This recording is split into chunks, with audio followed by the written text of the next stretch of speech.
ನಮಸ್ತೆ ವೀಕ್ಷಕರೇ. ಪ್ರಸಂಗಕರ್ತನ ಪದ್ಯಕ್ಕೆ ಭಾಗವತರ ಜೀವಾಳ, ಹಿಮ್ಮೇಳದ ಜೇಂಕಾರ, ನವರಸಗಳ ಅಭಿನಯ ಹಾಗೂ ಭಾವಪೂರ್ಣ ಅರ್ಥದ ಜೊತೆಗೆ ಪ್ರದರ್ಶಿಸಲ್ಪಡುವ ಯಕ್ಷಗಾನ ಎಂಬ ಹೊನಲು ಬೆಳಕಿನ ಕಲೆಯ ತೆರೆಯ ಮರೆಯಲ್ಲಿ ನಡೆಯುವ ಕಲಾವಿದನ ಬದುಕಿನ ಕುರಿತು, ಆತ ನಡೆದು ಬಂದ ಹಾದಿಯ ಕುರಿತು ಸಣ್ಣ ಅವಲೋಕನ ಮಾಡುವ ಪ್ರಯತ್ನ ಯಕ್ಷಧ್ರುವತಾರೆ. ನಾನು ಶ್ರವಣೋಡುಪ.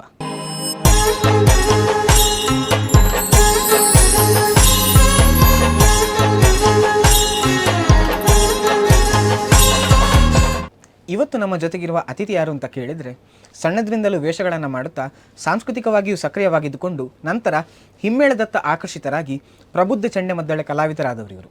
ಹಿಮ್ಮೇಳ ಹಾಗೂ ಮುಮ್ಮೇಳ ಗುರುಗಳಾಗಿ ಮುಂದಿನ ಪೀಳಿಗೆಗೆ ಒಳ್ಳೆಯ ಕಲಾವಿದರನ್ನು ರೂಪಿಸ್ತಾ ಇರುವ, ಅದೇ ರೀತಿ ಯಕ್ಷಗಾನದ ಸಂಘಟಕರಲ್ಲಿ ಕೂಡ ಅತ್ಯುತ್ತಮ ಸ್ಥಾನದಲ್ಲಿರುವಂಥ ಶ್ರೀ ಚಂದ್ರಶೇಖರ್ ಭಟ್ ಕೊಂಕಣಾಜಿ ಅವರು ಇವತ್ತು ನಮ್ಮ ಜೊತೆಗಿದ್ದಾರೆ. ಬನ್ನಿ ಅವರನ್ನು ಕಾರ್ಯಕ್ರಮಕ್ಕೆ ಸ್ವಾಗತಿಸೋಣ. ಮೊದಲಿಗಾರ ನಮಸ್ತೆ, ಕಾರ್ಯಕ್ರಮಕ್ಕೆ ಸ್ವಾಗತ. ನಮಸ್ತೆ. ಯಕ್ಷಗಾನ ರಂಗದ ಹಳೆಯ ಕ್ರಮದ ಚೆಂಡೆವಾದಕರ ಸಾಲಿನಲ್ಲಿ ನಿಲ್ಲುವ ಪ್ರಮುಖರಲ್ಲಿ ಒಬ್ಬರು ಚಂದ್ರಶೇಖರ್ ಭಟ್ ಕೊಂಕಣಾಜೆ.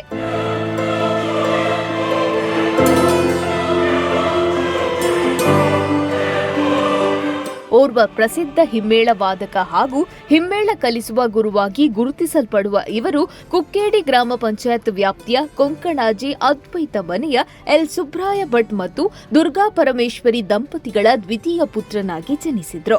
ತಮ್ಮ ಪ್ರಾಥಮಿಕ ವಿದ್ಯಾಭ್ಯಾಸವನ್ನ ವೇಣೂರಿನ ವಿದ್ಯೋದಯ ಹಿರಿಯ ಪ್ರಾಥಮಿಕ ಶಾಲೆಯಲ್ಲಿ ಕಲಿತು ಹೈಸ್ಕೂಲ್ ಶಿಕ್ಷಣವನ್ನ ಎಡನೀರಿನ ಸ್ವಾಮೀಜೀಸ್ ಹೈಸ್ಕೂಲ್ನಲ್ಲಿ ಕಲಿತ ಬಳಿಕ ಪುತ್ತೂರಿನ ವಿವೇಕಾನಂದ ಕಾಲೇಜಿನಲ್ಲಿ ಇವರು ಪಿಯುಸಿ ವ್ಯಾಸಂಗ ಮುಗಿಸಿದ್ರು.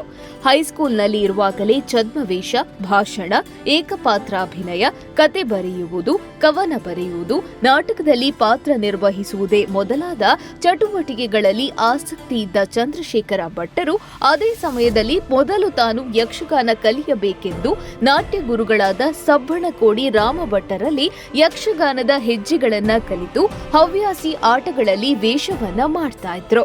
ಯತಿವರೇಣ್ಯರಾದ ಪೂಜ್ಯ ಶ್ರೀ ಕೇಶವಾನಂದ ಭಾರತೀ ಸ್ವಾಮೀಜಿಯವರ ಯಕ್ಷಗಾನದ ಮೇಲಿನ ಅದಮ್ಯ ಪ್ರೀತಿಯ ಸೆಲೆಯಿಂದ ಎಡನೀರು ಮಠದಲ್ಲಿ ನಡೀತಾ ಇದ್ದ ಬಹುತೇಕ ಎಲ್ಲಾ ಆಟಗಳನ್ನ ಕುತೂಹಲದಿಂದ ನೋಡುತ್ತಿದ್ದ ಈ ಬಾಲಕನಿಗೆ ಯಕ್ಷಗಾನದ ಹಾಸ್ಯ ವೇಷದ ಯುಗ ಪ್ರವರ್ತಕ ವಿಟ್ಲ ಗೋಪಾಲಕೃಷ್ಣ ಜೋಶಿಯವರು ಸಂಬಂಧಿಯಾಗಿದ್ದದ್ದು ಆಸಕ್ತಿ ಬೆಳೆಯುವಲ್ಲಿ ಪ್ರಮುಖ ಕಾರಣವಾಯಿತು. ನಂತರ ಯಕ್ಷಗಾನದ ಹಿಮ್ಮೇಳವನ್ನ ಕಲಿಯಬೇಕೆಂಬ ಆಸೆ ಅಂಕುರಿಸಿ ಧರ್ಮಸ್ಥಳದ ಲಲಿತ ಕಲಾ ಕೇಂದ್ರವನ್ನ ಸೇರಿ ಹಿರಿಯರಾದ ಹರಿನಾರಾಯಣ ಬೈಪಾಡಿತಾಯರಿಂದ ಚೆಂಡೆ ಮದ್ದಲೆಗಳನ್ನ ಕಲಿತರು. ಹಿಮ್ಮೇಳದಲ್ಲಿ ಆಗ ರಂಗದಲ್ಲಿ ಮೆರಿತಾ ಇದ್ದವರ ವಾದನ ಕ್ರಮವನ್ನ ಗ್ರಹಿಸಿ ಪರಿಶ್ರಮದಿಂದ ತನ್ನ ಕಲಿಕೆಯನ್ನ ಅಭ್ಯಾಸ ಮುಖೇನ ಪ್ರಯೋಗ ರೂಪಕ್ಕಿಳಿಸಿದ ಚಂದ್ರಶೇಖರ ಭಟ್ಟರು ಹಿರಿಯ ಭಾಗವತರಾದ ಕುರಿಯ ಗಣಪತಿ ಶಾಸ್ತ್ರಿಯವರ ಒತ್ತಾಯ ಹಾಗೂ ಪ್ರೋತ್ಸಾಹದಿಂದ ಯಕ್ಷಗಾನ ಮೇಳ ತಿರುಗಾಟಕ್ಕೆ ಮನ ಮಾಡಿದ್ರು.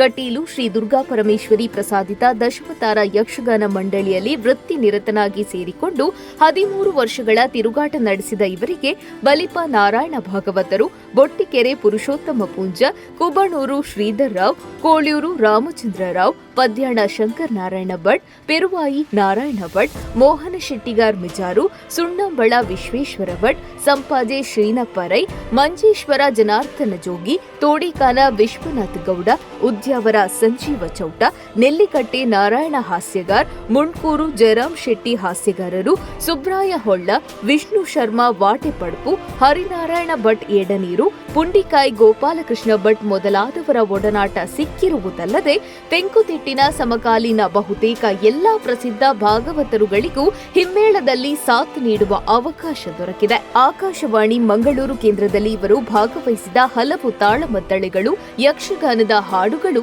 ದಾಖಲೀಕರಣಗೊಂಡಿವೆ. ದೂರದರ್ಶನಕ್ಕಾಗಿ ಚಿತ್ರೀಕರಣಗೊಂಡು ಪ್ರಸಾರವಾದ ರಾಮಾಯಣ ಯಕ್ಷಗಾನ ಸೀರಿಯಲ್ನಲ್ಲಿ ಬಲಿಪ ಪ್ರಸಾದ್ ಭಟ್ಟರ ಜೊತೆಗೆ ಭಾಗವಹಿಸಿರುವುದಲ್ಲದೆ ಅನೇಕ ಯಕ್ಷಗಾನದ ಸಿಡಿಗಳಲ್ಲಿ ಹಿಮ್ಮೇಳದ ಕಲಾವಿದನಾಗಿ ಇವರು ಸಹಕಾರ ನೀಡಿದ್ದಾರೆ. ಮಣಿಪಾಲದ ಎಫ್ಎಂ ರೇಡಿಯೋದಲ್ಲಿ ಇವರ ಸಂದರ್ಶನ ಪ್ರಸಾರವಾಗಿದ್ದು, ವಿಟ್ಲ ಗೋಪಾಲಕೃಷ್ಣ ಜೋಶಿಯವರ ಸಂಸ್ಮರಣಾ ಗ್ರಂಥ ಸಿರಿಬಾಗಿಲು ಪ್ರತಿಷ್ಠಾನ ಪ್ರಕಟಿಸಿದ ಮರೆಯಲಾಗದ ಮಹಾನುಭಾವರು ಮಾಲಿಕೆಯಲ್ಲಿ ಇವರ ಲೇಖನಗಳು ಪ್ರಕಟವಾಗಿವೆ.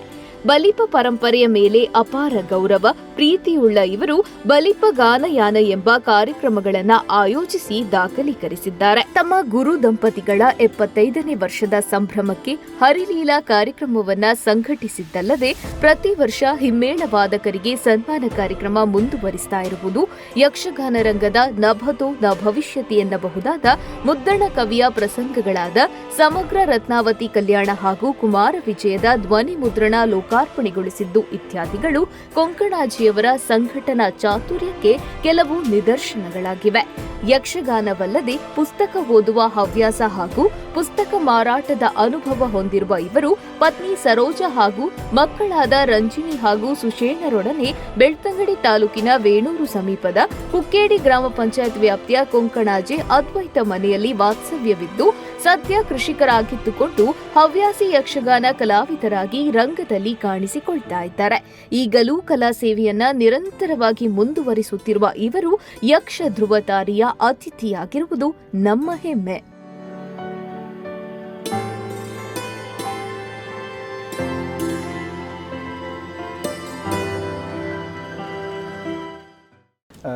ತಾವೀಗ ಕೊಂಕಣಾಜಿಯಲ್ಲಿರುವವರು, ಹಾಗಾಗಿ ತಮ್ಮ ಬಾಲ್ಯವನ್ನು ಕೂಡ ಅಲ್ಲೇ ಕಳೆದವರು ಅಂತ ನಾನು ಕೇಳಿದ್ದೇನೆ. ತಮ್ಮ ಬಾಲ್ಯ ಹಾಗೂ ವಿದ್ಯಾಭ್ಯಾಸದ ಬಗ್ಗೆ ಒಂದೆರಡು ನಮಗೆ ಹೇಳ್ಬೋದಾ? ಬಾಲ್ಯ ಹಾಗೂ ವಿದ್ಯಾಭ್ಯಾಸದ ಬಗ್ಗೆ ಹೇಳೋದಾದರೆ, ಕೊಂಕಣಾಜೆ ಅಂತ ಹೇಳಿದರೆ ಅದು ನಮ್ಮ ಬೆಳ್ತಂಗಡಿ ತಾಲೂಕಿನ ವೇಣೂರಿನ ಸಮೀಪ ಕುಕ್ಕೇಡಿ ಗ್ರಾಮ ಅಂತ. ನಾನು ನನ್ನ ಪ್ರಾಥಮಿಕ ಶಾಲೆಯವರೆಗೆ ಮಾತ್ರ ನಾನಲ್ಲಿ, ಮನೆ ಈಗಲೂ ಇದೆ. ಅದರ ಪ್ರಾಥಮಿಕ ವಿದ್ಯಾಭ್ಯಾಸವನ್ನು ವೇಣೂರು ವಿದ್ಯೋದಯ ಪ್ರಾಥಮಿಕ ಶಾಲೆಯಲ್ಲಿ ಪಡೆದದ್ದು. ಆಮೇಲೆ ಹೈಸ್ಕೂಲ್ ವಿದ್ಯಾಭ್ಯಾಸಕ್ಕೆ ನಾನು ಕೇರಳಕ್ಕೆ ಹೋದೆ. ಅಲ್ಲಿ ಬದಿಯಡ್ಕದ ಸಮೀಪ ನನ್ನ ಚಿಕ್ಕಮ್ಮನ ಮನೆ ಇತ್ತು. ಅಲ್ಲಿಂದ ಎಡನೀರು ಸ್ವಾಮೀಜೀಸ್ ಹೈಸ್ಕೂಲ್ ಅಂತ, ಈಗ ಎಲ್ಲರಿಗೂ ಗೊತ್ತಿರುವಂಥ ಸಾಂಸ್ಕೃತಿಕವಾಗಿ ಯಕ್ಷಗಾನಕ್ಕೆ ತುಂಬ ತವರೂರಾದಂಥ ಎಡನೀರು. ಹಾಗೆ ಶ್ರೀಮಠದಿಂದ ನಡೆಸಲ್ಪಡುವಂಥ ಈಶ್ವರಾನಂದ ಭಾರತಿ ಪ್ರೌಢಶಾಲೆಯಲ್ಲಿ ನನ್ನ ಪ್ರೌಢ ವಿದ್ಯಾಭ್ಯಾಸ ಆಯಿತು. ಮತ್ತು ಬಾಲ್ಯದಲ್ಲಿ ಎಲ್ಲರ ಬಾಲ್ಯದಾಗೆ ನಮ್ಮದು ಶಾಲೆ ಹೋಗುವಾಗ ಯಕ್ಷಗಾನಕ್ಕೆ ಹೋಗೋದು. ನಮ್ಮ ಯಕ್ಷಗಾನ ನೋಡುವಂಥ ನಮ್ಮ ಒಂದು ಹವ್ಯಾಸ ಸಾಧಾರಣ ನಾವು ಶಾಲೆಗೆ ಜಾಯಿನ್ ಆಗುವ 1ನೇ ತರಗತಿ ಆ ಕಾಲದಿಂದ ಇತ್ತು. ಅಂದರೆ ನಮ್ಮ ಮನೆಯವರೆಲ್ಲ ಒಂದು ಆಟವನ್ನು ಬಿಡದೆ ಹೋಗ್ತಿದ್ದವರು, ನನ್ನ ತಂದೆಯವರೆಲ್ಲ. ಹಾಗೆ ಅದು ಇತ್ತು. ತುಂಬ ದೂರ ಎಲ್ಲ ನಡ್ಕೊಂಡು ಹೋಗೋದು, 10 ಕಿಲೋಮೀಟ್ರ್ ಸೈಕಲ್ ತುಳಿದು ಹೋಗೋದು, ಅದೆಲ್ಲ ಇತ್ತು. ನಮ್ಮ ವೇಣೂರಿನ ಸಂತೆ ಮಂಗಳವಾರ ಸಂತೆ ಆಗ್ತಿತ್ತು. ಪ್ರತಿ ಮಂಗಳವಾರ ಒಂದೊಂದು ಟೆಂಟ್ ಮೇಳದ ಆಟ, ಅಥವಾ ಯಾವುದು ಎಲ್ಲ ಕಡೆ ಶನಿವಾರ ಆದರೆ ನಮ್ಮಲ್ಲಿ ಮಂಗಳವಾರ. ನಾವು ಶಾಲೆ ನಮ್ಮ ಮನೆಯಿಂದ ಶಾಲೆಗೆ 6 ಕಿಲೋಮೀಟ್ರ್ ದೂರ ಇದೆ. 6 ಕಿಲೋಮೀಟ್ರು ಬೆಳಿಗ್ಗೆ ಹೋಗಿ ಸಂಜೆ ಮನೆಗೆ ಬಂದು ಮತ್ತೆ 6 ಕಿಲೋಮೀಟ್ರ್ ಹೋಗಿ ಬೆಳಿಗ್ಗೆವರೆಗೆ ಆಟ ನೋಡಿ ಮನೆಗೆ 6 ಕಿಲೋಮೀಟ್ರ್ ಬಂದು ಮತ್ತೆ ಬೆಳಿಗ್ಗೆ ಬುಧವಾರ ಅಲ್ಲ ಶಾಲೆ ಇದೆಲ್ಲ ಹೋಗ್ತಾ ಇದ್ದೇವೆ. ಆ ಥರದೊಂದು ಆಸಕ್ತಿ ಇತ್ತು. ಅದೇ ಆಸಕ್ತಿ ಮುಂದೆ ಅದು ಹಾಗೆ ಹೋಯ್ತು. ಹಾಗೆ ಬಾಲ್ಯದಲ್ಲಿ ಒಳ್ಳೆ ನಾವು ಎಂಜಾಯ್ ಮಾಡಿದ್ದೇವೆ ಯಕ್ಷಗಾನ ಎಲ್ಲವನ್ನು, ನಾಟಕ ಯಾವುದನ್ನು ಸಹ ಬಿಡಲಿಲ್ಲ. ಹಾಗೆ ಸಾಂಸ್ಕೃತಿಕ ವಾತಾವರಣ ಸ್ವಲ್ಪ ಇತ್ತು, ನಮ್ಮ ಮನೆಯಲ್ಲೇ ಇತ್ತು. ಕಲಾವಿದರು ಯಾರೂ ಇರಲಿಲ್ಲ ಮನೆಯಲ್ಲಿ, ಆದರೆ ನೋಡಲಿಕ್ಕೆ ಪ್ರೋತ್ಸಾಹ ಇತ್ತು ನಮ್ಮ ಮನೆಯಲ್ಲಿ. ಹಾಗೆ ಆಮೇಲೆ ಹೈಸ್ಕೂಲ್ ವಿದ್ಯಾಭ್ಯಾಸ ಆದ ಮೇಲೆ ನಾನು PUCಗೆ ಪುತ್ತೂರು ವಿವೇಕಾನಂದ ಕಾಲೇಜಿಗೆ 2 ವರ್ಷ. ಅದು ಎಲ್ಲರಿಗೂ ಗೊತ್ತಿದೆ, ವಿವೇಕಾನಂದ ಕಾಲೇಜ್ ಅಂದರೆ ಅಲ್ಲಿ ಸಹ ಸಾಂಸ್ಕೃತಿಕವಾಗಿ ತುಂಬ ಸಪೋರ್ಟ್ ಇತ್ತು. ಹಾಗೆ ಅದೇ ನಮಗೆ ಬೆಳೀತಾ ಹೋಯಿತು, ಹಾಗೆ ಮುಂದೆ ಹೋಯ್ತು ಅದು. ಹಾಗಾಗಿ ನಿಮಗೆ ಕೊನೆವರೆಗೂ ಪೂರಕವಾದ ವಾತಾವರಣವೇ ಎಲ್ಲ ಸಿಕ್ಕಿದೆ. ಪ್ರಧಾನವಾಗಿ ನಾನು ಸಾಂಸ್ಕೃತಿಕವಾಗಿ ಕಲೆಯ ಬಗ್ಗೆ ಟರ್ನ್ ಆದದ್ದು ಎಡನೀರಿನ ಸಂಪೂರ್ಣ. ಅಂದರೆ ಕಲಾವಿದನಾಗಿ ನಾನು ರೂಪುಗೊಳ್ಳಲಿಕ್ಕೆ ಅಡಿಪಾಯ ಆದದ್ದು ಎಡನೀರು ಅಂತ ಹೇಳ್ಬೋದು. ಅಷ್ಟರವರೆಗೆ ನೋಡೋದು ಮಾತ್ರ ಇತ್ತು. ಹಾಗೆ ಅಂದರೆ ಅದರ ಬಗ್ಗೆ ಹೇಳೋದಾದರೆ, ಎಡನೀರಲ್ಲಿ ಯಾವಾಗ ನೋಡಿದರೂ ಕಾರ್ಯಕ್ರಮ. ಮಳೆಗಾಲದಲ್ಲಿ ಅಲ್ಲಿ ಚಾತುರ್ಮಾಸ್ಯ ಇರಲಿ, ಅಲ್ಲಿ ಹಿಂದಿನ ಗುರುಗಳ ಇದು ದಿನ ಅಂತ ಆಚರಣೆ ಮಾಡ್ತಾರೆ. ಪ್ರತಿಯೊಂದು ಏನೊಂದು ಸಣ್ಣ ವಿಷಯ ಆದರೆ ಅಲ್ಲಿ ಮೊದಲಿನ ಗುರುಗಳು ಕಲಾವಿದರು, ಅಂದರೆ ಆಗ ಯಾರೆಲ್ಲ ಫೇಮಸ್ ಕಲಾವಿದರು ಇದ್ದರು, ದೊಡ್ಡ ದೊಡ್ಡ ಕಲಾವಿದರು, ಈಗ ಕೆಲವರು ಇಲ್ಲ, ಅಂಥವ್ರನ್ನೆಲ್ಲ ಕರೆಸಿ ಅಲ್ಲಿ ದೊಡ್ಡ ದೊಡ್ಡ ಕಾರ್ಯಕ್ರಮ. ನಾವು ಶಾಲೆ ಮಕ್ಕಳೇ ಇದಕ್ಕೆಲ್ಲ ವ್ಯವಸ್ಥೆ ಮಾಡಲಿಕ್ಕೆ, ಅಂದರೆ ವಾಲಂಟಿಯರ್ಗಳು ಬೆಂಚಿ ಇಡಲಿಕ್ಕೆ, ಚೌಕಿಯಲ್ಲಿ ಚಹಾ ತಂದುಕೊಳ್ಳಲಿಕ್ಕೆ, ಆಗ ಕಲಾವಿದರ ಒಡನಾಟ ಹತ್ತಿರ ಆಯಿತು ನಮಗೆ. ಇದನ್ನೆಲ್ಲ ನೋಡಿ ನನಗೂ ಕಲಿಬೇಕು ಅಂತ ಆದದ್ದು ಅಲ್ಲಿ ಎಡನೀರು. ಅಲ್ಲಿವರೆಗೆ ಆಟ ನೋಡೋದು ಇಂಟ್ರೆಸ್ಟ್ ಇತ್ತು. ನಾನು ಒಬ್ಬ ಇದನ್ನು ಕಲಿಬೇಕು, ಅಭ್ಯಾಸ ಮಾಡಬೇಕು ಅಂತ ಹೇಳುವ ಆಸೆ ಹುಟ್ಟಿದ್ದು ಎಡನೀರು. ಅದಕ್ಕೆ ಮೂಲ ಕಾರಣ ಅಂತ ಹೇಳ್ತೇನೆ. ತಾವು ಕೇರಳಕ್ಕೆ ಹೋದ ಮೇಲೆ ಸಾಂಸ್ಕೃತಿಕವಾಗಿ ಉಳಿದ ಕಲೆಗಳಲ್ಲಿ ಕೂಡ ತಮ್ಮನ್ನು ತಾವು ತೊಡಗಿಸಿಕೊಂಡವರು. ಹೌದು. ಕವನ ಸ್ಪರ್ಧೆಯಲ್ಲಿ ಕೇರಳದಲ್ಲಿ ರಾಜ್ಯ ಮಟ್ಟಕ್ಕೆ ದ್ವಿತೀಯ ಕೂಡ ಬಂದಿದ್ದೀರಿ. ಹಾಗಾಗಿ ಈ ರೀತಿ ಒಂದು ಏನು ಹೇಳ್ತಾರೆ ಯಕ್ಷಗಾನಕ್ಕೆ ಆದರೂ ಮನೆಯಲ್ಲಿದ್ದರೂ ಕೂಡ ಉಳಿದ ಸಾಂಸ್ಕೃತಿಕ ವಿಷಯಗಳಲ್ಲಿ ಕೂಡ ತೊಡಗಿಕೊಳ್ಳಿಕ್ಕೆ ನಿಮ್ಗೆ ಯಾವ ರೀತಿ ಒಂದು ಪ್ರೇರಣೆ ಬಂತು?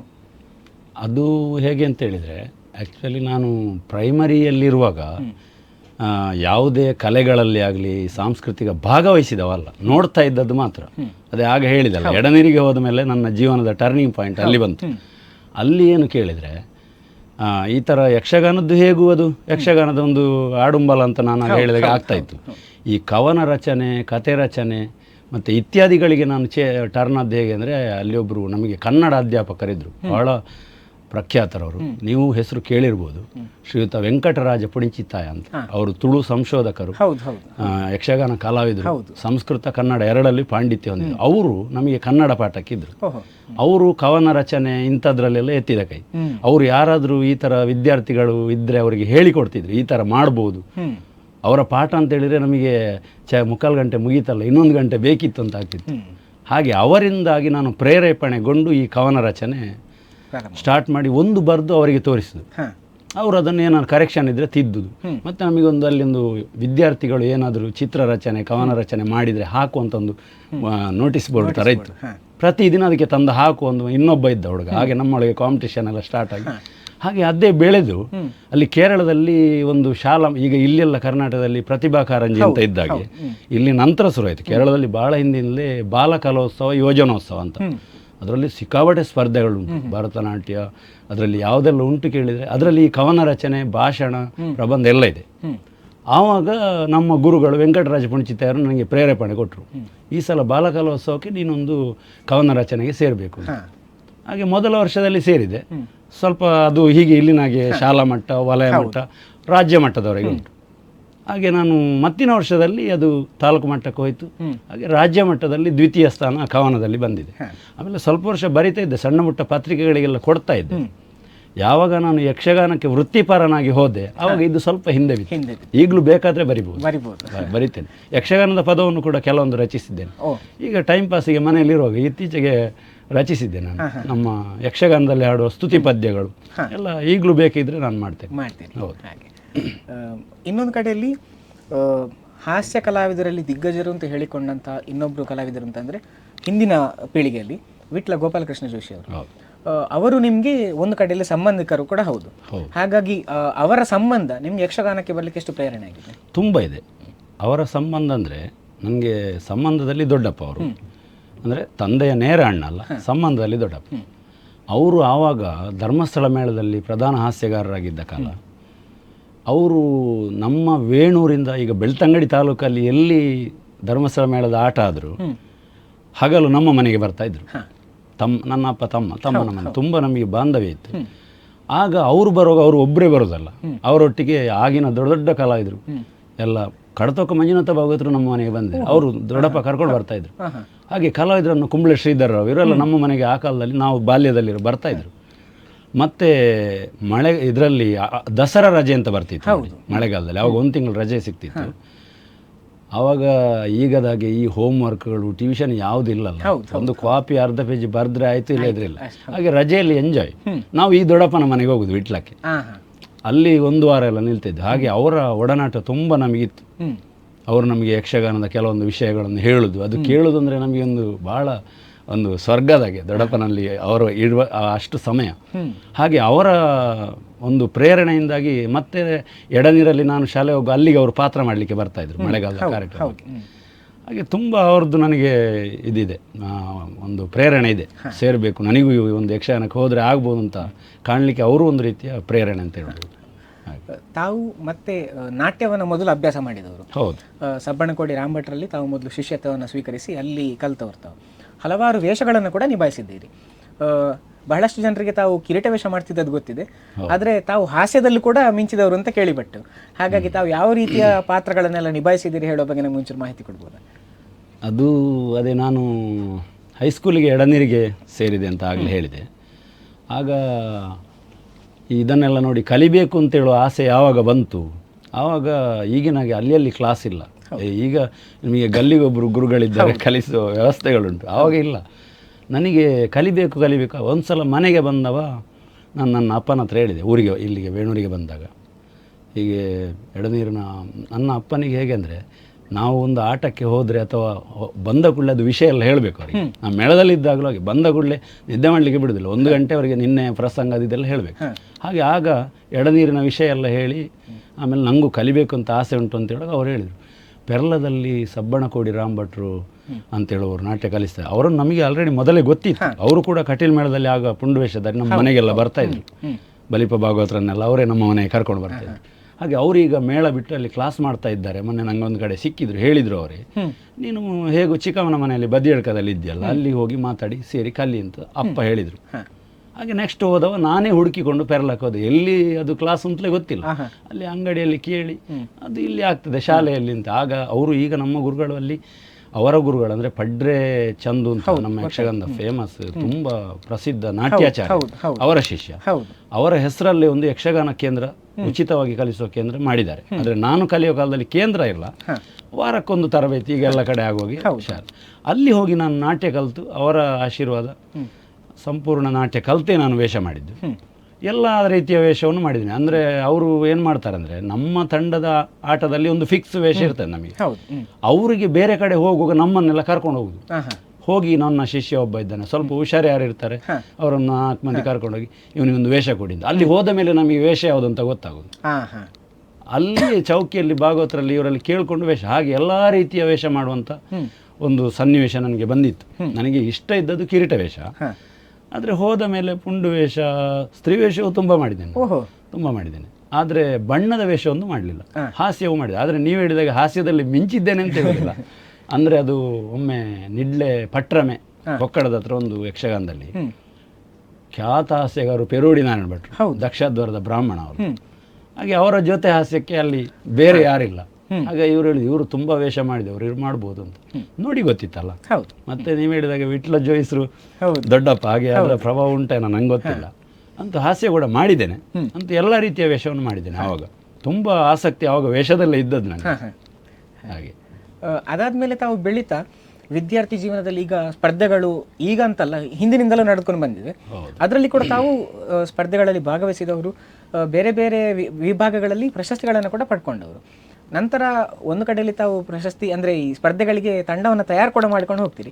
ಹಾಗಾಗಿ ಸ್ಪರ್ಧೆಗಳಲ್ಲಿ ಭಾಗವಹಿಸಿದ ಅನುಭವಗಳೆಲ್ಲ ಹೇಗಿತ್ತು? ಸ್ಪರ್ಧೆಯಲ್ಲಿ ಅಂದರೆ ನಾನು ನನ್ನ PUC ಶಿಕ್ಷಣ ವಿವೇಕಾನಂದ ಕಾಲೇಜ್ ಪುತ್ತೂರು.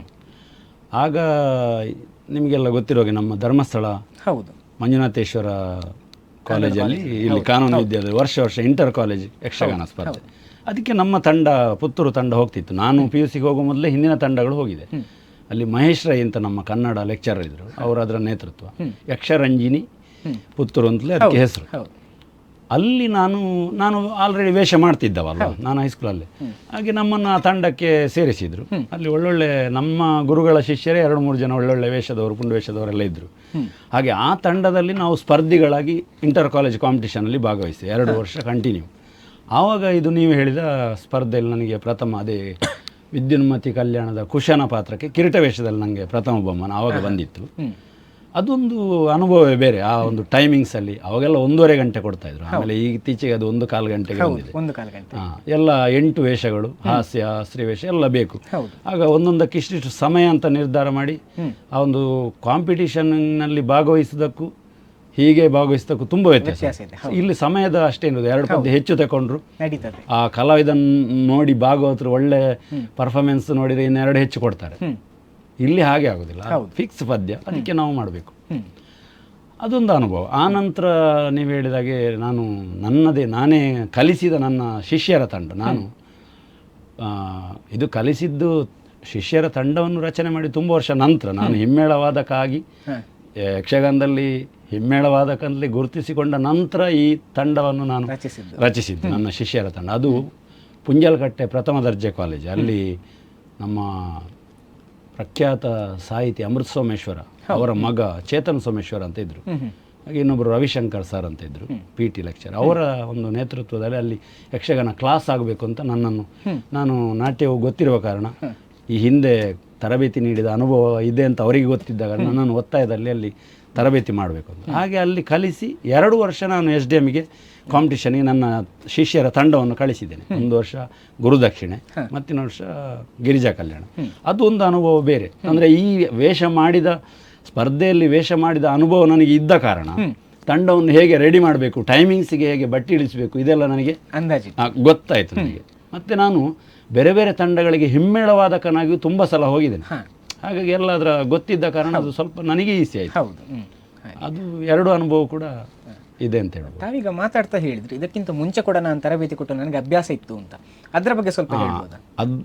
ಅದರ ಬಗ್ಗೆ ಹೇಳೋದಂದರೆ ಈ ಕೆಲವು ಸಲ ಏನಾಗ್ತದೆ ಅಂದರೆ ಈಜಲಿಕ್ಕೆ ಗೊತ್ತಿಲ್ಲದವನನ್ನು ಏನೋ ಒಂದು ಇದರಲ್ಲಿ ಅವ ಬೀಳ್ತಾನೆ. ಹೌದು.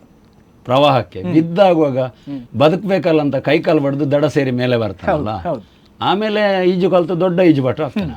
ಇದು ನನ್ನದಾದದ್ದು ಹಾಗೆ. ಅದು ನಾನಾಗಲೇ ಹೇಳಿದಾಗೆ ನನಗೆ ನಾಟ್ಯ ಕಲಿಸಿದವರು ಸಬ್ಬಣಕೋಡಿ ರಾಮಭಟ್ರು, ಖ್ಯಾತ ಕಲಾವಿದರು. ಅವರು ಒಂದು ನಾನಾಗ ಪುತ್ತೂರಲ್ಲಿ ಕಾಲೇಜಿಗೆ ಹೋಗುವಾಗ ಬೆಟ್ಟಂಪಾಡಿಯಲ್ಲಿ ನನ್ನ ಒಬ್ಬರು ಮಾವನ ಮನೆಯಿಂದ ನಾನು ಇದ್ದುಕೊಂಡು ಹೋಗ್ತಾ ಇದ್ದೆ. ಅಲ್ಲಿ ಈಶ್ವರ ಮಂಗಲದಲ್ಲಿ ನನ್ನ ಗುರುಗಳು ಬೇರೆ ಬೇರೆ ಕಡೆ ತರಬೇತಿ ಮಾಡ್ತಾಯಿದ್ರು. ದಿನಕ್ಕೆ 2-3 ಕಡೆ, ಅಷ್ಟು ಬೇಡಿಕೆ ಇತ್ತು ಅವರು. ಪೆರ್ಲ, ಪುತ್ತೂರು, ಈಶ್ವರ ಮಂಗಲ, ತುಂಬ ಕಡೆ, ಕಾವು. ಆಗ ಅವರಿಗೆ ಈಶ್ವರ ಮಂಗಲದಲ್ಲಿ ಒಂದು ಕ್ಲಾಸ್ ಅವ್ರದ್ದಾಯಿತು. ಆಮೇಲೆ ಒಂದು ಬ್ಯಾಚ್ ಆಗಿ 2ನೇ ಬ್ಯಾಚ್ ಹೊಸ ಬ್ಯಾಚ್ ಸ್ಟಾರ್ಟ್ ಮಾಡಬೇಕು ಅಂತ ಅಲ್ಲಿನ ಸಂಘಟಕರು ಅವ್ರ ಹತ್ರ ಕೇಳಿಕೊಂಡು ದಿನ ಫಿಕ್ಸ್ ಮಾಡಿದರು. ನಮ್ಮ ಗುರುಗಳಿಗೆ ಏನು ಅನಿವಾರ್ಯ ಹೋಗಲಿಕ್ಕೆ ಆಗಲಿಲ್ಲ, ಅದು ಕ್ಯಾನ್ಸಲ್ ಆಯಿತು. ಮತ್ತೆ ಮತ್ತೊಂದು ವಾರ ದಿನ ಫಿಕ್ಸ್ ಮಾಡಿದ್ರಂತೆ. ಆವಾಗಲೂ ನಮ್ಮ ಗುರುಗಳಿಗೆ ಅನಿವಾರ್ಯ ಹೋಗಲಿಕ್ಕೆ ಆಗೋದಿಲ್ಲ. ಆಗ ಇವರು ಕ್ಲಾಸ್ ಮಾಡಿಸೋರಿಗೆ ಫೋನ್ ಮಾಡಿ ಹೇಳಿದರು, ನನ್ನ ಶಿಷ್ಯ ಸ್ವಲ್ಪ ಹುಷಾರ್ನವ ಚಂದ್ರಶೇಖರ್ ಅಂತ ಇದ್ದ, ನಾನು ಇವತ್ತಿನ ಒಂದು ಕ್ಲಾಸಿಗೆ ಅವನನ್ನು ಫಸ್ಟಿನ ಹೆಜ್ಜೆ ಒಂದು ಹೇಳಿಕೊಡ್ಲಿಕ್ಕೆ ಅದೇ ಮತ್ತಿನವ್ರದ್ದು ನಾನೇ ಬರ್ತೇನೆ. ಹಾಗೆ ಗುರುಗಳು ಒತ್ತಾಯ ಮಾಡಿ ನನಗೆ ಮನಸ್ಸಿಲ್ಲ ಅಂತೂ ಗುರುಗಳು ಹೇಳಿದ್ದನ್ನು ನಾವು ಮಾಡಲೇಬೇಕಲ್ಲ. ಹೋದೆ, ಹೋಗಿ ಒಂದು ತರಗತಿ ಅವರು ಹೇಳಿದ ಒಂದು ತರಗತಿಯಲ್ಲಿ ಒಂದು ನಡೆ ಹೇಳಿಕೊಡೋದು ಆವಾಗದ ಕ್ರಮ. ಒಂದು ನಡೆ ಹೇಳಿಕೊಟ್ಟು ಬಂದೆ. ಈ ಸಂಘಟಕರು ಏನು ಮಾಡಿದರು, ನಮ್ಮ ಗುರುಗಳು ಮೊದಲೇ ಬ್ಯುಸಿ, ಇವರು ಗುರುಗಳಿಗೆ ಡೈರೆಕ್ಟ್ ಹೇಳಿದರು, ನೀವು ತುಂಬ ಬ್ಯುಸಿ ಇದ್ದರೆ ತೊಂದರೆ ಇಲ್ಲ, ನನಗೆ ಇನ್ನು ಇವರನ್ನೇ ನೀವು ಕಳಿಸಿಕೊಡಿ ಅಂತ. ಹಾಗೆ ಮತ್ತಿನ ವಾರವು ನಾನೇ ಹೋದೆ.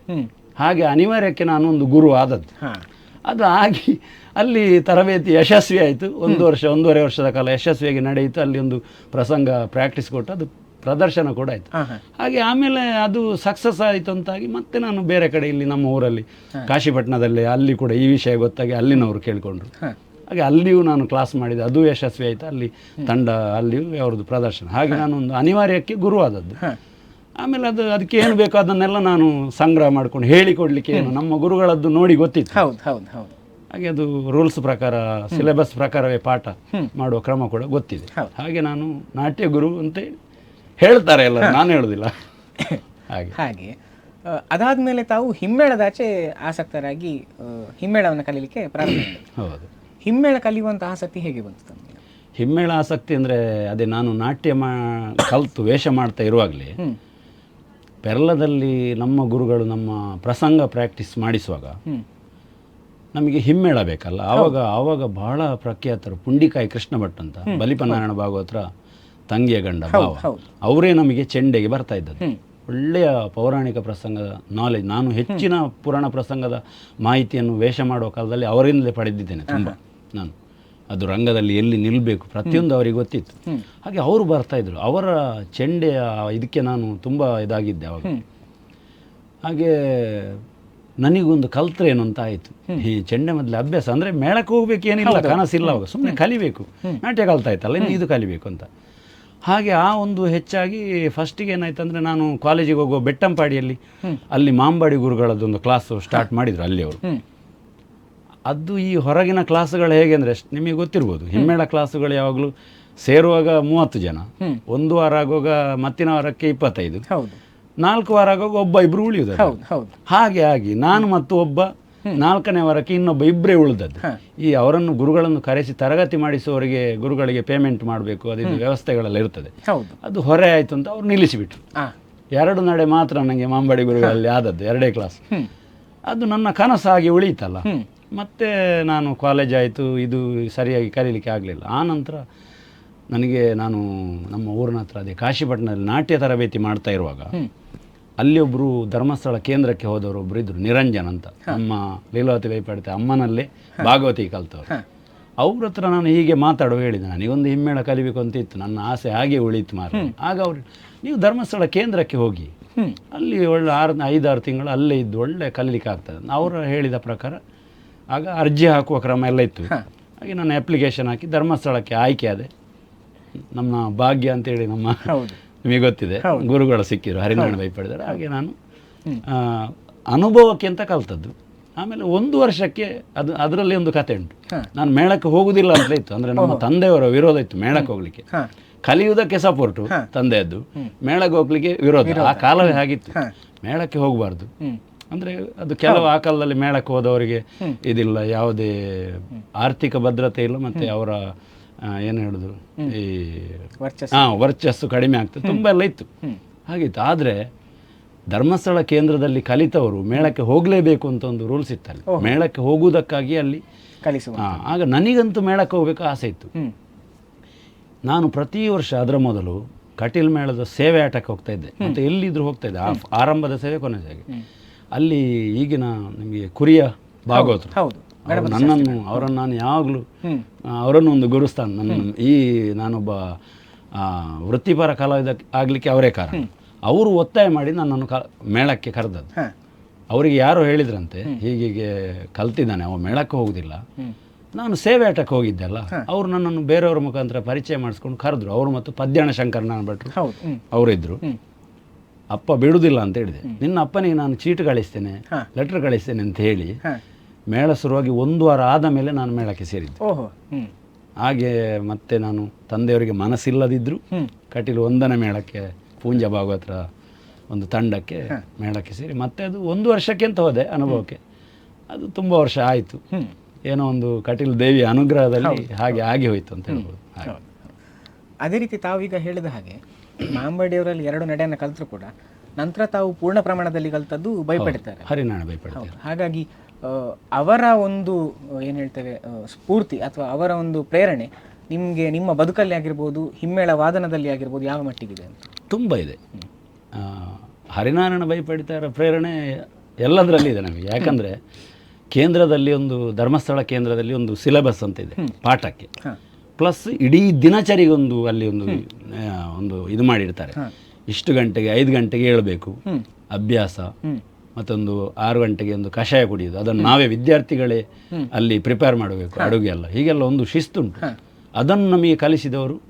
ಮತ್ತು ಶುಭ್ರ ವಾಸನ ಹಾಕಬೇಕು ಯಾವತ್ತು, ಸಮಯ ಪ್ರಜ್ಞೆ, ಆ ಗಂಟೆಗೆ ಅದು ಆಗಬೇಕು. ನಮ್ಮ ಗುರುಗಳು ಹರಿನಾರಾಯಣ ಬೈಪಡ್ತಾಯಿರೋ ಆಗ ಹೊತ್ತಿಗಾಗೋ ಪ್ರಾರ್ಥನೆ ಅಂತ ಇರ್ತದೆ. ಹೊತ್ತಿಗೆ 5 ನಿಮಿಷ ಮೊದಲು ಅವರು ಬಂದು ಹಾರ್ಮೋನಿಯಂ ಅವಾಗ ಕೈಯಲ್ಲಿ ಬಾರಿಸಿ ಶ್ರುತಿ ಹಿಡಿದಾಯಿತು. ಹಾರ್ಮೋನಿಯಂ ಶ್ರುತಿಗೆ ನಾವು ಅಲ್ಲಿ ಸ್ತುತಿ ಪದ್ಯ ಹೇಳಲಿಕ್ಕಿತ್ತು. ಹಾಗೆ ಎಲ್ಲ ವಿಷಯದಲ್ಲಿ ನಮಗೆ ಹರಿನಾರಾಯಣ ಬೈಪಡ್ತಾಯರು ಮಾರ್ಗದರ್ಶನ.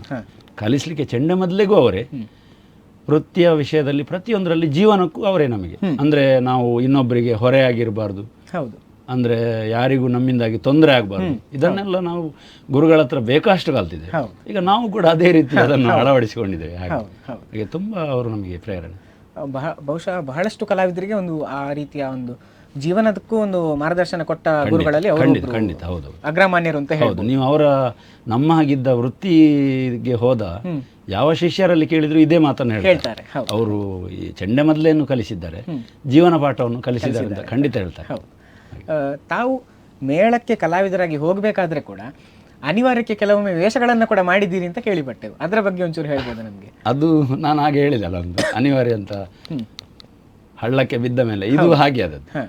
ಅಂದರೆ ಹಿಮ್ಮೇಳಕ್ಕೆ ಮೊದಲ ವರ್ಷ ನಾನು 97ನೇ ಇಸವಿಯಲ್ಲಿ 1ನೇ ಮೇಳ ಕಟೀಲ್ 4ನೇ ಮೇಳ ಇದ್ದದ್ದು. ಆವಾಗ ಬೊಟ್ಟಿಗೆರೆ ಪುರುಷೋತ್ತಮ ಪೂಂಜರು ಇರುವ ಮೇಳಕ್ಕೆ ನನ್ನನ್ನು ಶಾಸ್ತ್ರಿ ಭಾಗವತರು ಮೇಳಕ್ಕೆ ಕರೆದದಾದರೂ ಅವರ ತಂಡದಲ್ಲಿ ಜನ ಬೇಕಾದಷ್ಟು ಇತ್ತು. ಆಗ ನೀನು 1ನೇ ಮೇಳಕ್ಕೆ ಹೋಗುವಂತ ಪುನಃ ಅವರೇ ನನಗೊಂದು ಕಾಗದ ಕೊಟ್ಟು, ಮ್ಯಾನೇಜರ್ ಆಗಿದ್ದ ಸುಣ್ಣಂಬಳ ವಿಶ್ವೇಶ್ವರ ಭಟ್ರಿಗೆ ನೀನು ತೋರಿಸು, ನಾನು ಸೇರ್ಪಡೆ. ಅಂದರೆ ಮೇಳ ಹೊರಟು 1 ವಾರ ಕಳೆದಿದ್ದಲ್ಲ, ಮೇಳದ ದನಿಗಳ ಹತ್ರ ಮಾತಾಡಿ ಸೇರಿದ್ದಲ್ಲ, ಡೈರೆಕ್ಟ್ ಕುರಿಯ ಶಾಸ್ತ್ರಿಗಳದ್ದೇ ಇನ್ಫ್ಲುಯೆನ್ಸ್. ಹಾಗೆ ನಾನು ಹೋದದ್ದು, ಕಿನ್ನಿಗೋಳಿಯಲ್ಲಿ ಆಟ ಆಗ್ತಾಯಿತ್ತು, ಅಲ್ಲಿ ಹೋಗಿ ಸೇರಿದ್ದು ನಾನು. ಆವಾಗ ನಾನು ಹಿಮ್ಮೇಳಕ್ಕೆ ಸೇರಿದರೆ ಸ್ವಲ್ಪ ದಿನ ಆಗುವಾಗ ಏನಾಯಿತು ಅಂತೇಳಿದರೆ, ಆ ವರ್ಷ ಒಂದು ಜ್ವರ, ಒಂದು ವಿಶೇಷ ರೀತಿಯ ಜ್ವರ, ಒಂದು 8-10 ಕಲಾವಿದರು ರಜೆ ಒಬ್ಬೊಬ್ಬರಿಗೆ. ಈಗ ಸುಬ್ರಾಯ ಹೊಳ್ಳರಿದ್ರು, ನಮ್ಮ ಸುಬ್ರಾಯ ಹೊಳ್ಳರು, ಪೆರುವಾಜೆ ಶಿವಪ್ರಸಾದ್ ಭಟ್ ಬಣ್ಣದ ವೇಷ, ಶಂಬಾಯ ಭಟ್ ಕಂಜಾರ್ಪಣೆ, ತುಂಬ ಜನರಿಗೆ ಆವಾಗ ಏಕಕಾಲಕ್ಕೆ ಪ್ರಧಾನ ವೇಷ ಮಾಡುವವರಿಗೆ ಎಲ್ಲ ಜ್ವರ. ಸುಣ್ಣಂಬಳ ವಿಶ್ವೇಶ್ವರ ಭಟ್ರು ಪ್ರಧಾನ ಪಾತ್ರಧಾರಿ, ಅವರೇ 4-5 ಒಂದು ರಾತ್ರಿಯಲ್ಲಿ ಆ ಅನಿವಾರ್ಯ ಕಾರಣಕ್ಕೆ ವೇಷ ಮಾಡಿದ್ದಾರೆ. ಆಗ ನಾನು ಮೊದಲೇ ಹವ್ಯಾಸಿ ವೇಷಧಾರಿ ಅಂತ ಸುಣ್ಣಂಬಳದವರಿಗೆ ಗೊತ್ತಿತ್ತು. ನಾನು ಕಟೀಲಲ್ಲಿ ಆವಾಗ ಮಳೆಗಾಲದಲ್ಲಿ ಸಪ್ತಾಹ ಅಂತ ಆಗ್ತಾಯಿತ್ತು, ಗೋಪಾಲಕೃಷ್ಣ ಆಸರಣ್ಣರ ಸಂಸ್ಮರಣೆ ಅಂತ ಲಕ್ಷ್ಮೀನಾರಾಯಣ ಆಸರಣ್ಣರು, ಅದರಲ್ಲಿ ಎಲ್ಲ ಹೋಗಿ ನಾನು ವೇಷ ಮಾಡ್ತಾ ಇದ್ದೆ, ನವರಾತ್ರಿಗೆ ವೇಷ ಮಾಡ್ತಾ ಇದ್ದೆ. ಆಗ ಸುಣ್ಣಂಬಳದವರಿಗೆ ಪೂಂಜರಿಗೆ ಗೊತ್ತಿಲ್ಲ, ಭಾಗವತರಿಗೆ, ಅವರಿಗೆ ನಾನು ಹೊಸಬ.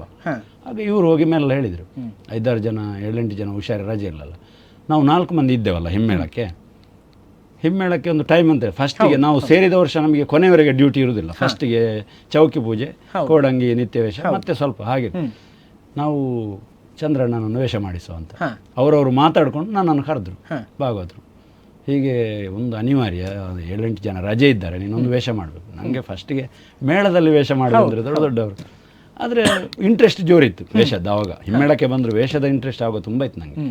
ಮಾಡಿದೆ. ಹಾಗೆ ಆ ದಿವಸ ಒಂದು ದಿವಸ ಅನಿವಾರ್ಯಕ್ಕೆ ಮಾಡಿದ್ದು. ಮತ್ತು ಆ ವರ್ಷ ಇಡೀ ತಿರುಗಾಟದಲ್ಲಿ ಯಾರಾದರೂ ರಜೆ ಆದರೆ, ಯಾರಿಗೆ ಹುಷಾರಿಲ್ಲ ಇದ್ದರೆ ಕೂಡಲೇ ನನಗೆ. ಕೆಲವು ಸಲ ಹೇಗೆ ಫಸ್ಟಿಗೆ ವೇಷ ಆದರೆ ಫಸ್ಟಿಗೆ ವೇಷ ಮಾಡಿ ಮತ್ತೆ ಹಿಮ್ಮೇಳಕ್ಕೆ ಹೋಗೋದು, ಕೊನೆಗೆ ವೇಷ ಇದ್ದರೆ ಸುರುವಿಗೆ ಹಿಮ್ಮೇಳ ನೋಡಿಸಿ, ಹಾಗೆ ಎರಡನ್ನು ಆ ವರ್ಷ ಮಾಡಿದ್ದೇನೆ. ಕಿರೀಟ ವೇಷಗಳು ಒಳ್ಳೊಳ್ಳೆ ಶಿಶುಪಾಲ, ದೇವೇಂದ್ರ ಎಲ್ಲ ವೇಷ ಕೊಟ್ಟಿದ್ದಾರೆ ಪೂಂಜರು. ಮತ್ತೆ ಹೇಳಿದ್ದಾರೆ ಪೂಂಜರು, ನೀನು ವೇಷಕ್ಕೆ ಆಗ್ತಿತ್ತು ಮಾರೆ ಅಂತ ಹಾಗೂ ಹೇಳಿದ್ದಾರೆ ನಗಾಡಿಕೊಂಡು. ಹಾಗೆ ಆವಾಗ ಮುಣ್ಕೂರು ಜಯರಾಮ್ ಶೆಟ್ಟಿ ಅಂತ ಪ್ರಖ್ಯಾತ ಹಾಸ್ಯಗಾರರು, ಅವರು ಭಾಗವತಿಗೆನ್ನು ಅವರು ಕೂಡ ತುಂಬ ನನ್ನನ್ನು ಸಪೋರ್ಟ್ ಮಾಡಿದ್ದಾರೆ ವೇಷ ಮಾಡಲಿಕ್ಕೆ. ಹಾಗೆ ಸುಣ್ಣಂಬಳದವರು ಎಲ್ಲರ ಒಂದು ಸಹಕಾರದಿಂದ 1 ವರ್ಷ ಹಿಮ್ಮೇಳ ವೇಷ ಎರಡನ್ನು ಮಾಡಿದ್ದೇನೆ. ಮತ್ತಿನ ವರ್ಷ ನನ್ನನ್ನು 4ನೇ ಮೇಳಕ್ಕೆ ಕುಬಣೂರು ಭಾಗವತರ ಟೀಮಿಗೆ ಟ್ರಾನ್ಸ್ಫರ್ ಆಯಿತು. ಅಲ್ಲಿಂದ ನಂತರ ಮತ್ತೆ ವೇಷ ಸಿಗಲಿಲ್ಲ, ಮತ್ತೆ ಹಿಮ್ಮೇಳದಲ್ಲಿ. ತಾವೀಗ ಕುಬಣೂರು ಭಾಗವತರ ಬಗ್ಗೆ ಹೇಳಿದ್ರಿ, ಕುರಿಯ ಶಾಸ್ತ್ರಗಳ ಬಗ್ಗೆ ಹೇಳಿದ್ರಿ. ಇವರನ್ನು ಹೊರತುಪಡಿಸಿ ಕೂಡ ಯಾವೆಲ್ಲ ಹಿರಿಯ ಕಲಾವಿದರ ಜೊತೆ ತಾವು ರಂಗವನ್ನು ಹಂಚಿಕೊಂಡಿದ್ದೀರಿ? ಮೇಳದಲ್ಲಿ ತುಂಬ ಜನ, ಅದೇ ಸುಣ್ಣಂಬಳದವರು, ಸುಬ್ರಾಯ ಹೊಳ್ಳರು, ಕೋಳಿಯೂರು ರಾಮಚಂದ್ರರಾವ್. ಫಸ್ಟ್ ಮೊದಲ ತಿರುಗಾಟದಲ್ಲಿ 1ನೇ ಮೇಳದಲ್ಲಿ ನಾನು ತುಂಬ ಇಷ್ಟಪಡುವ ಕಲಾವಿದ ಕೋಳಿಯೂರು ರಾಮಚಂದ್ರರ ಜೊತೆಗೆ ತಿರುಗಾಟ ಸಿಕ್ಕಿದೆ. ತುಂಬ ಹಿರಿಯ ಕಲಾವಿದರು. ಈಗ 4ನೇ ಮೇಳದಲ್ಲಿರುವಾಗ ಮಂಜೇಶ್ವರ ಜನಾರ್ದನ ಜೋಗಿ, ಇತ್ತೀಚಿನ ನಿಮ್ಮ ಪೀಳಿಗೆಯವರಿಗೆ ಬಹುಶಃ ಅವರ ವೇಷ ಎಲ್ಲ ನೋಡಿಯೇ ಗೊತ್ತಿಲ್ಲ, ಸಂಪಾಜಿ ಶೀನಪ್ರೈಗಳು, ಸಂಜೀವ ಚೌಟ ಅಂತ ಬಣ್ಣದ ವೇಷದಲ್ಲಿ. ಹಾಗೆ ದೊಡ್ಡ ದೊಡ್ಡ ವೇಷದವರೊಟ್ಟಿಗೆ ಪೂರ್ಣ ಪ್ರಮಾಣದ ತಿರುಗಾಟ ಮಾಡಿದ್ದೇನೆ. ಮತ್ತು ಹೊರಗಿನ ಕಾರ್ಯಕ್ರಮಗಳಲ್ಲಿ ಬೇರೆ ಮೇಳದ ಕಲಾವಿದರು ಸಹ ಸಿಗ್ತಾಯಿದ್ರು. ಈಗ ಕುಂಬ್ಳೆ ಶ್ರೀಧರ್ ರಾವ್, ನಿಡ್ಲೆ ಗೋವಿಂದ ಭಟ್ರು, ಸೂರ್ಯಕುಮಾರ್ ಅವರೆಲ್ಲ ಹೊರಗಿನ ಕಾರ್ಯಕ್ರಮದಲ್ಲಿ ಸಿಗ್ತಾ ಇದ್ದದ್ದು. ನವರಾತ್ರಿ ಬೇರೆ ಬೇರೆ ಕಡೆ, ಚಿಪ್ಪಾರಕೃಷ್ಣ ಬಲ್ಲಾಳರು, ಬಲಿಪಜ್ಜ, ಎಲ್ಲರೂ ಸಹ ಸಾಧಾರಣ ಹೆಚ್ಚಿನವರೊಟ್ಟಿಗೆ ರಂಗವನ್ನು ಹಂಚಿಕೊಳ್ಳುವ ಯೋಗ ನಮಗೆ ಸಿಕ್ಕಿದೆ. ತುಂಬ ಅವರಿಂದಾಗಿ ಕಲಿಯುವಂಥ, ಈ ಕಲಿಯುವುದು ಅಂತ ಹೇಳಿದರೆ ಗುರುಮುಖೇನ ಕ್ಲಾಸಲ್ಲಿ ಹೋಗಿ ಕಲಿಯುವುದು ಸ್ವಲ್ಪ ಅದು ಬೇರೆ ಇರ್ತದೆ. ಹಾಗೆ ನಮಗೆ ಅದು ತುಂಬ ಕಲಾವಿದರ, ಈಗ ವಾಟೆಪಾಡಪ್ಪು ವಿಷ್ಣು ಶರ್ಮಾ ಅವರೆಲ್ಲ ನಾವು ಒಟ್ಟಿಗೆ 8 ವರ್ಷ ಕಟೀಲ್ ಮೇಳದಲ್ಲಿ ತುಂಬ ವಿಷಯ ಅಂಥವರಿಂದೆಲ್ಲ ನಾನು ಕಲ್ತಿದ್ದೆ. ಅದು ತುಂಬ ಸಹಕಾರಿ ಆಗಿದೆ ಹಿರಿಯ ಕಲಾವಿದರಿಂದ. ತಾವೀಗ ಹೇಳಿದ್ರಿ ಬಲಿಪ ನಾರಾಯಣ ಭಾಗವತರು, ಕುರಿಯ ಗಣಪತಿ ಶಾಸ್ತ್ರಿಗಳು, ಇಂಥವರ ಜೊತೆಗೂ ತಾವು ರಂಗವನ್ನು ಹಂಚಿಕೊಂಡಿದ್ದೀರಿ. ಇವತ್ತಿನ ಯುವ ಪೀಳಿಗೆಯ ಕಲಾವಿದರ ಜೊತೆಗೂ ತಾವು ರಂಗವನ್ನು ಹಂಚಿಕೊಂಡಿದ್ದೀರಿ. ಅವರಿಗೂ ಇವರಿಗೂ ತಾವು ಕಾಣುವಂಥ ಕೆಲವು ವ್ಯತ್ಯಾಸಗಳು ಯಾವ ರೀತಿ ತಾವು ನೋಡ್ಬೋದು? ವ್ಯತ್ಯಾಸಗಳು ಇದ್ದೇ ಇರ್ತದೆ. ಈಗ ಈಗಿನ ಭಾಷೆಯಲ್ಲಿ ಹೇಳಿದರೆ ಜನ್ರೇಷನ್ ಗ್ಯಾಪ್ ಅಂತ ಹೇಳ್ತೀರಲ್ಲ, ಹಾಗೆ ಅದು ಎಲ್ಲ ಕಲೆಗಳಲ್ಲಿಯೂ ಇರ್ತದೆ. ವ್ಯತ್ಯಾಸವನ್ನು ಕಂಡಿದ್ದೇನೆ. ಈಗ ಬಲಿಪ ಭಾಗವತರು, ಕುರಿಯ ಭಾಗವತರು ಅವರೊಟ್ಟಿಗೆಲ್ಲ ಇರುವಾಗ, ಕುಬಣೂರು ಭಾಗವತರು, ಹಿರಿಯ ಕಲಾವಿದರೆಲ್ಲ ಹೇಗೆ ಅಂದರೆ ಹಿಮ್ಮೇಳದವರು ಅಷ್ಟೇ, ಮುಮ್ಮೇಳದವರು ಅಷ್ಟೇ, ಸಮಯಕ್ಕೆ ಮತ್ತು ರಂಗದ ಶಿಸ್ತಿಗೆ, ಕಥೆಯ ಮೇಲೆ ಅವರಿಗೆ ಶಿಸ್ತು, ಕವಿಯ ಮೇಲೆ ಶಿಸ್ತು, ಈಗ ತುಂಬ ಉಂಟು ಹಿಂದಿನ ಇದರಲ್ಲಿ. ಹಾಗೆ ಅದರಲ್ಲಿ ತುಂಬ ನಾವು ಅನುಭವವನ್ನು ಅವರ ಜೊತೆಗೆ ಇರ್ತೇವೆ. ನಮ್ಮದು ಸಾಕಾಗುದಿಲ್ಲ ಆವಾಗ. ಅವರಿಗಾಗುವಾಗ ನಾವು ಹೊಸ ಜನರೇಷನ್, ಈಗಿನವರಿಗಾಗುವಾಗ ನಾವು ಸ್ವಲ್ಪ ಹಳೆ, ಹಾಗೆ ನಾವು ಮಧ್ಯದವರು. ಆ ನಂತರದ ಈಗಿನ ಜನರೇಷನ್ ಅವರ ಜೊತೆ, ಕಲಾವಿದರ ಜೊತೆ ಹೋಗುವಾಗ ಅವರಲ್ಲಿ ಇದ್ದದ್ದನ್ನು ನಾವು ಕಾಣಲಿಕ್ಕೆ ಆಗುವುದಿಲ್ಲ, ಅದನ್ನು ನಾವು ನಿರೀಕ್ಷಿಸಲಿಕ್ಕೂ ಆಗುದಿಲ್ಲ, ಹೊಂದಾಣಿಕೆ ಬೇಕಾಗ್ತದೆ. ಈಗಿನವ್ರು ಏನು ಮಾಡ್ತಾರೆ ಅಂದರೆ ಎಲ್ಲ ಫಾಸ್ಟ್ ಫುಡ್ ಅಂತ ಹೇಳಿದಾಗೆ, ಈಗ ಸಂಜೆ 6 ಗಂಟೆಗೆ ಕಾರ್ಯಕ್ರಮ ಸ್ಟಾರ್ಟ್ ಅಂತೇಳಿ ಸಂಘಟಕರು ಹೇಳಿದರೆ, ಈಗ ಎಷ್ಟೋ ಕಲಾವಿದರು 6 ಗಂಟೆಗೆ ಬರ್ತಾರೆ, 6:15ಗೆ ಬರ್ತಾರೆ. ಆವಾಗ ಹಾಗಿಲ್ಲ. ಈಗ ಬಲಿಪರೊಟ್ಟಿಗೆ ನಾವು ಹೋದರೆ, ಬಲಿಪರನ್ನು ತುಂಬ ಕಾರ್ಯಕ್ರಮಗಳಿಗೆ ನಾನೇ ಕಾರಲ್ಲಿ ಮೊದಲು ಕರ್ಕೊಂಡು ಹೋಗುವಾಗ ಒಂದು ಸಮಯ, ಈಗ ಸುರತ್ಕಲಲ್ಲಿ ಮಧ್ಯಾಹ್ನ 3 ಗಂಟೆಗೆ ತಾಳಮದ್ಲೆ ಅಂತಾದರೆ, ನಾನು ವೇಣೂರಿಂದ ಕಾರ್ ತಗೊಂಡು ಬಲಿಪರ ಮನೆಗೆ ಎಷ್ಟು ಗಂಟೆಗೆ ಬರೋದು ಅಂತ ನಾವು ಮಾತಾಡಿಕೊಂಡು ಇರ್ತೇವೆ. ಅವರು ಹೇಳಿದ ಸಮಯಕ್ಕಿಂತ ಸ್ವಲ್ಪ ಮೊದಲು ನಾನು ಬರ್ತೇನೆ, ಯಾಕಂದರೆ ಅವರು ಆ ಥರ ಇರುವರು ಬಲಿಪರ ಸಮಯಕ್ಕೆ. ಅವರು ಆವಾಗೆಲ್ಲ ರೆಡಿ. ಇಲ್ಲಿ ಕಾರ್ಯಕ್ರಮಕ್ಕಿಂತ 1 ಗಂಟೆ ಮೊದಲು ನಾವು ಮುಟ್ಟಬೇಕು. ಈಗಲೂ ನಾನು ಹಾಗೆ ಮಾಡ್ತಾ ಇದ್ದೆ. ಹಾಗೆ ಹಿಂದಿನ ಕಲಾವಿದರಲ್ಲಿ ಅಂಥದ್ದೆಲ್ಲ ತುಂಬ ಉಂಟು. ಈಗ ತುಂಬ ವ್ಯತ್ಯಾಸ ಆಗಿದೆ, ಸಮಯಕ್ಕೆ ಬರ್ತಾರೆ, ಮತ್ತು ಡಿಸ್ಕಷನ್ ಎಲ್ಲ ತುಂಬ ಇತ್ತು ಅವಾಗ. ಈಗ ತಾಳಮದ್ದಲೆ ಆದರೆ ಅರ್ಥಧಾರಿಗಳು ಮತ್ತು ಭಾಗವತರು, ಈಗ ಬಲಿಪರು ತುಂಬ ಸರ್ವಿಸ್, ಅವರಿಗೆ ಎಷ್ಟೋ ಪದ್ಯ ಬಾಯಿ ಆದರೂ ಆ ದಿವಸ ಅಲ್ಲಿ ನಾವು ಯಾವುದನ್ನು ತಗೊಳ್ಳೋದು ಯಾವುದನ್ನು ಬಿಡೋದು ಅಂತ ಒಂದು ಡಿಸ್ಕಷನ್ ಸಣ್ಣದು ಮಾಡಿಯೇ ಮಾಡ್ತಾರೆ. ಈಗ ಅಷ್ಟಕ್ಕೂ ಪುರ್ಸೊತ್ತಿಲ್ಲ. ಈಗ ನೋಡಿ, ಒಂದೇ ಪ್ರೋಗ್ರಾಮ್ಗೆ 2-3 ಭಾಗವತರು, ಶುರುವಿನ ಭಾಗವತ ಇಳಿಲಿಕ್ಕೆ ಆಗೋಗ್ಲೇ 2ನೇ ಭಾಗವತ ಬರ್ತಾನೆ, ಮತ್ತೆ ಅವ್ರು ಡಿಸ್ಕಷನ್ ಮಾಡಲಿಕ್ಕೆ ಸಮಯ ಇಲ್ಲ. ಅದು ತಪ್ಪು ಅಂತಲ್ಲ, ಈಗಿನ ಕಾಲಕ್ಕೆ ಹಾಗೆ ಆಗಿದೆ. ಹಾಗೆ ವ್ಯತ್ಯಾಸ ತುಂಬ ಉಂಟು. ಹಾಗೆ 2 ಜನರೇಷನ್ನಲ್ಲಿ ನಾವು ಒಟ್ಟಿಗೆ ಹೊಂದಾಣಿಕೆ ಮಾಡ್ಕೊಂಡು ನಾವು ಹೋಗ್ತೇವೆ.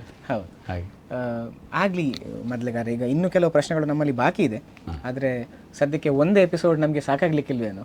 ಹಾಗಾಗಿ ಇದನ್ನು ಇನ್ನೂ ಉಳಿದ ಪ್ರಶ್ನೆಗಳೇನಿವೆಯೋ, ಅಂದರೆ ರಂಗದ ಬಗ್ಗೆ ಇನ್ನೂ ಬಹಳಷ್ಟು ವಿಷಯಗಳು ನಮಗೆ ಚರ್ಚೆ ಮಾಡಲಿಕ್ಕಿದೆ, ಅದನ್ನು ಮುಂದಿನ ಸಂಚಿಕೆಯಲ್ಲಿ ಮಾತಾಡೋಣ. ನೋಡಿದ್ರಲ್ಲ ವೀಕ್ಷಕರೇ, ಇಷ್ಟು ಹೊತ್ತು ಶ್ರೀ ಚಂದ್ರಶೇಖರ್ ಭಟ್ ಕೊಂಕಣಾಜಿಯವರು ನಮ್ಮ ಜೊತೆಗೆ ಅವರ ರಂಗಾನುಭವದ ಬಗ್ಗೆ, ಅವರ ಬಾಲ್ಯದ ಬಗ್ಗೆ, ಅವರು ಮುಮ್ಮೇಳದಲ್ಲಿರುವಾಗ ಕಳೆದಂಥ ಕೆಲವು ಘಟನೆಗಳ ಬಗ್ಗೆ ನಮ್ಮ ಜೊತೆ ಹಂಚಿಕೊಂಡಿದ್ದಾರೆ. ಇನ್ನೂ ಹಲವಾರು ವಿಷಯಗಳನ್ನು ಮಾತಾಡಲಿಕ್ಕಿದೆ. ಮುಂದಿನ ಸಂಚಿಕೆಯಲ್ಲಿ ಸಿಗೋಣ ಅಂತ ಹೇಳ್ತಾ, ಅಲ್ಲಿ ತನಕ ನೋಡ್ತಾರೆ ಅಭಿಮತ ಟಿವಿ, ಇದು ಜನಮನದ ನಾಡಿಮಿಡಿತ.